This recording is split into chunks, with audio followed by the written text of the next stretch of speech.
بسم اللہ الرحمن الرحیم۔ السلام علیکم دوستو، سعودی وزارت داخلہ نے سعودی شہریوں پر انڈیا سمیت 13 ممالک کی سفر پر پابندی عائد کی ہے۔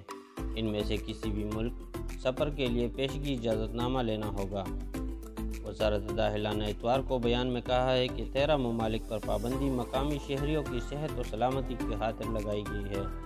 جن ملکوں پر پابندی لگائی گئی ہے ان میں سے لیبیا، شام، لبنان، ایران، ترکی، آرمینیا، صومالیہ، جمہوریہ کانگو، افغانستان، وینزویلا، انڈیا اور بیلاروس شامل ہے۔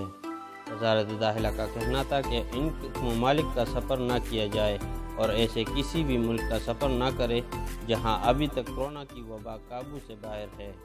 وزارت داخلہ نے سعودی شہریوں سے کہا ہے کہ وہ ایسے ممالک کے سفر سے قبل جہاں انہیں جانے کی اجازت ہے احتیاطی تدابیر کی پابندی کرے، غیر مستحکم علاقوں سے دور رہے، ایسی کسی بھی جگہ نہ جائے جہاں کورونا کی وبا پھیلی ہوئی ہو، جہاں بھی جائے کورونا 120 کی پابندی کرے۔